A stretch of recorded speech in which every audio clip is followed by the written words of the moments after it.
ano passado assim que nós jogamos a divisão honor temporada by Hobby Bom, jogamos na Army Cuerpo, para nós subir back na divisão de honor. Para challenge una vez una división honor, el team está virando más duro, que me challenge naturalmente el más hopi, pero me tengo confianza de un gadona con la tabla de una arma cuarto para llegar leu den temporada aqui. Challenge a tu gente tiene trabalho, tu gente trabalha, então para después trabalho bem train, então para den latte latan dia noite para toch ajuda o equipo, eta tu sacrifício e assim a equipe agradecer naturalmente um gadona que tá forma parte do time. Agora na essa aqui também de 2 temporadas como presidente.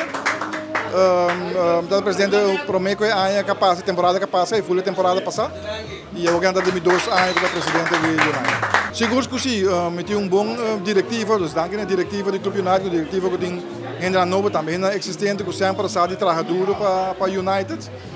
Me quero agradecer tudo, porque assim não tem Clube United tampouco. Nós temos bautismo à noite e nós 2 uniformes novos que nós também abrir o campeonato de hoofdklasse de Aruança Futebol Bond 2024-2025.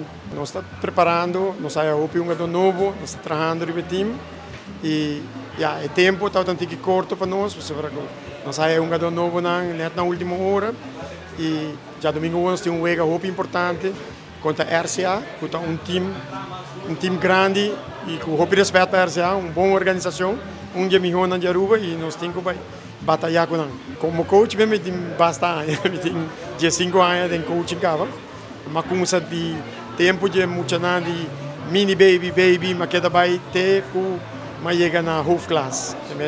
Mas volg minha opleiding, mas meu diploma, até que chega a coach de hoofdklasse.